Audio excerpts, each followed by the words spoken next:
Assalamualaikum warahmatullahi wabarakatuh. Kembali lagi di channel saya Miftah Rizky Salam Lubis. Saya berasal dari Mat Insan Cendekia Aceh Timur. Kali ini kita akan membahas materi kimia unsur kelas 12. Sebelum masuk ke pembahasannya, jangan lupa subscribe, like, and share, karena ini sangat berguna bagi semua. Selanjutnya, kelimpahan unsur-unsur di alam. Unsur-unsur di alam lebih banyak berupa senyawa dibandingkan dalam keadaan bebas sesuai bentuk unsurnya. Unsur gas mulia terdapat dalam bentuk bebas dan unsur gas mulia ditemukan dalam bentuk senyawa alami di alam. Unsur-unsur gas mulia atau helium, neon, argon, krypton, xenon, dan radon termasuk dalam 90 jenis unsur yang terdapat di alam. Sedangkan sisanya merupakan unsur buatan seperti plutonium dan amerisium. Beberapa unsur logam dapat ditemukan dalam keadaan bebas maupun dalam bentuk senyawa seperti emas, perak, platina, dan tembaga. Unsur non-logam juga ada yang dalam keadaan bebas dan dalam bentuk senyawa seperti oksigen, belerang, nitrogen, dan karbon. Unsur atau senyawa yang banyak terdapat dalam bahan-bahan alam disebut mineral. Mineral diolah untuk diambil unsurnya, sehingga dapat digunakan dalam kehidupan sehari-hari. Selanjutnya, perbedaan golongan 1A dan 2A. Logam-logam golongan 1 dan 2 dalam susunan berkala berturut-turut disebut logam-logam alkali dan alkali tanah, karena logam-logam tersebut membentuk oksida dan hidroksida yang larut dalam air menghasilkan larutan basa. Logam-logam alkali dan alkali tanah disebut juga logam-logam blok S, karena hanya terdapat satu atau dua elektron pada kulit terluarnya. Elektron terluar ini menempati tipe orbital S atau subkulit S, dan sifat logam-logam ini seperti energi ionisasi yang rendah ditentukan oleh hilangnya elektron S ini membentuk kation. Golongan 1 logam alkali yang kehilangan satu elektron terluarnya menghasilkan ion M, dan golongan 2 logam alkali tanah yang kehilangan 2 elektron terluarnya menghasilkan ion M2+. Sebagai akibatnya, sebagian besar senyawa dari unsur-unsur golongan 1 dan 2 cenderung bersifat ionik. Selanjutnya, sifat-sifat golongan alkali. Sifat-sifat golongan alkali dibagi menjadi dua, ada sifat fisis dan sifat kimia. Yang pertama, sifat fisis.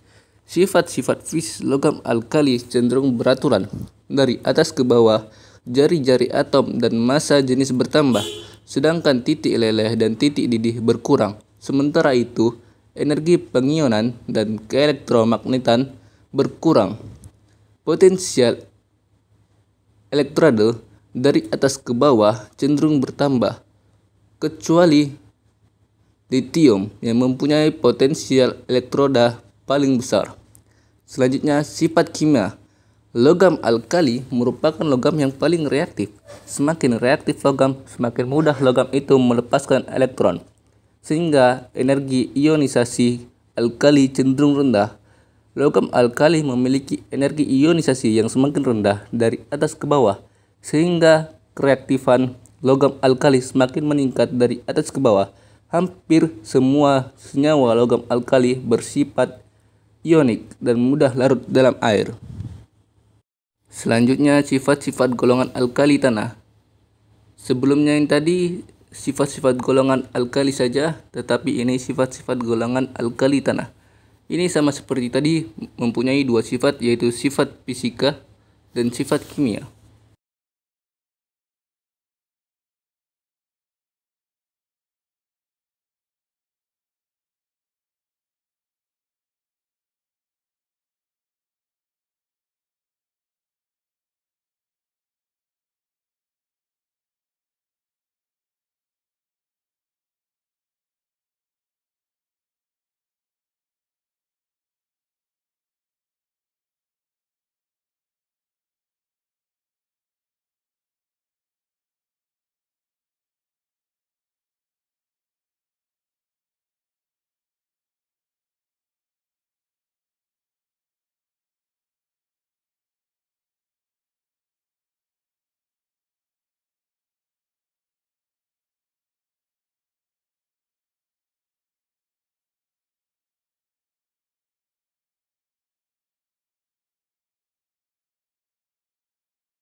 Selanjutnya, golongan 7A atau halogen.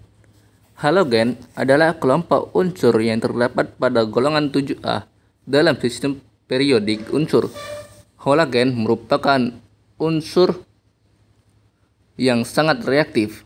Unsur-unsur halogen meliputi fluorin atau disimbolkan dengan F, klorin atau disimbolkan dengan Cl, bromin atau disimbolkan dengan Br, iodin atau disimbolkan dengan I, dan astatin atau disimbolkan dengan At.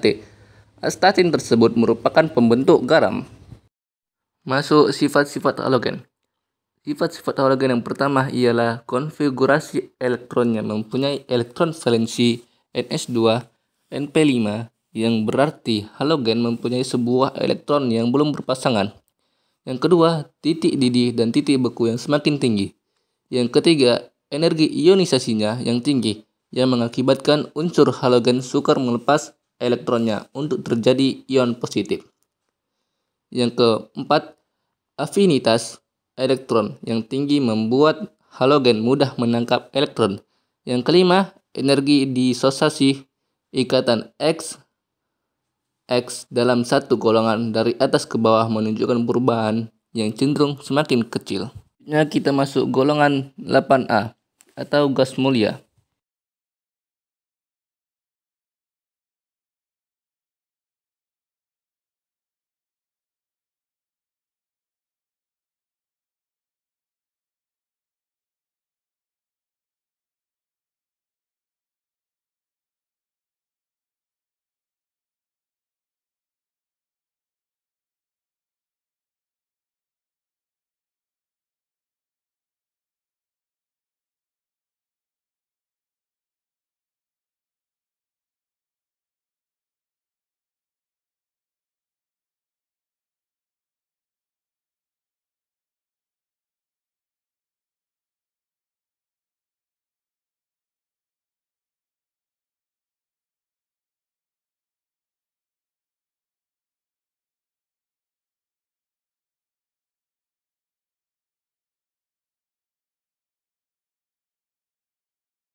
Sifat fisis gas mulia. Gas mulia merupakan gas monoatomik, artinya ditemukan dalam bentuk atom tunggal di alam yang sering berikatan satu sama lain akibat adanya gaya London. Pada atom, faktor yang mempunyai kekuatan gaya London adalah ukuran atom. Selanjutnya kita perhatikan keteraturan sifat fisis gas mulia. Apa yang menyebabkan keteraturan tersebut? Yang pertama, kerapatan. Kerapatan menyebabkan perbandingan antara massa dan unit oleh massa atom, jari-jari atom, dan kekuatan gas London. Yang kedua, titik lelehnya. Titik leleh yaitu suhu pada saat wujud padat dan air berada dalam suatu sistem kesetimbangan. Titik leleh dipengaruhi oleh jenis dan kekuatan ikatan. Yang ketiga, titik didihnya. Titik didih yaitu suhu pada saat wujud gas dan cair berada dalam suatu sistem kesetimbangan. Titik didih bertambah dari He ke Rn karena adanya bertambahan gaya London. Selanjutnya, daya hantar listrik dan panas. Ada atau tidaknya elektron bebas yang dapat bergerak dalam suatu ikatan kimia menentukan apakah suatu unsur dapat menghantarkan listrik dan panas atau tidak. Oke, mungkin itu saja pembahasan kimia unsur kali ini. Terima kasih bagi sudah yang mensubscribe dan like. Assalamualaikum warahmatullahi wabarakatuh.